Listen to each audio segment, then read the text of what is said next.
এবার কোরবানির বর্জ্য পরিষ্কার পরিচ্ছন্নতা আপডেট জানাতে যুক্ত হচ্ছেন সহকর্মী আল মোহাইমিনুল খান।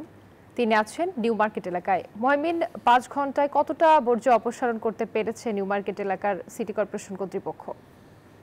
ঈদ মোবারক রুবা। আমি কিন্তু এই মুহূর্তে আছি নিউ মার্কেটে যে ২ নম্বর গেট সংলগ্ন যে বর্জ্য ব্যবস্থাপনা কেন্দ্রটি আছে সেখানে, এবং দেখতে পাচ্ছেন এখানে কিন্তু কাজ চলছে।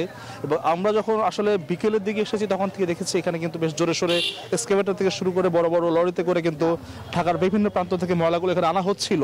এবং তারা যেটি জানিয়েছেন এখানকার কর্মীরা যে ৮টা থেকে ৯টার মধ্যে কিন্তু আজকে যে কোরবানি পশুগুলোকে জবাই দেওয়া হয়েছে সেগুলো যত বজ্র আছে তা কিন্তু তারা পরিষ্কার করে ফেলবেন।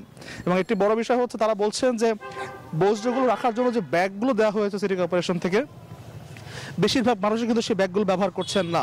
৩০ থেকে ৪০% মানুষ কিন্তু ব্যাগগুলো ব্যবহার করছেন বলে খুব কম সময় সেগুলো ময়লা অপসারণ করা যাচ্ছে। কিন্তু বেশিরভাগ যারা নগরবাসী আছেন তারা সেই ব্যাগগুলো ব্যবহার না করায় এই ময়লাগুলো অপসারণ করতে কিছুটা সময় নিয়েছে।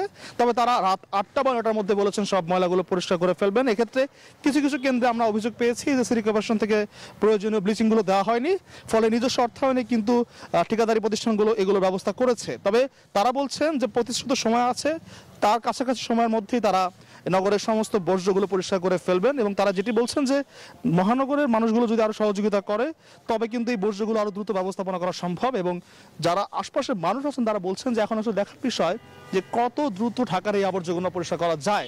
তবে আমরা দেখেছি যে পরিমাণ লোকবল নিয়োগ করা হয়েছে সেই লোকবল কিন্তু যথেষ্ট পরিমাণে কাজ করছে সবগুলো অঞ্চলে। এবং যেসব এলাকা আমরা ঘুরে দেখেছি সেখানে খুব বেশি ময়লা না দেখলেও কিছু কিছু জায়গায় কিন্তু আমরা স্তূপ হতে দেখেছি, যদিও সেগুলো কিছুক্ষণ পরে সরিয়ে নেওয়ার কথা বলেছেন এখানকার লোকজন। এবং তারা বলছেন যে সিটি কর্পোরেশন থেকে সরাসরি লোকবল দেওয়া হলে আরো দ্রুত কাজগুলো করা যেতে পারতো। তবে যে পরিমাণ লোকবল এখন আছে তা কিন্তু যথেষ্ট ৮টা থেকে ৯টার মধ্যে এই বর্জ্য অপসারণ করার। এখন দেখার বিষয় যে কত দ্রুত এই বর্জ্যগুলো অপসারিত হয়।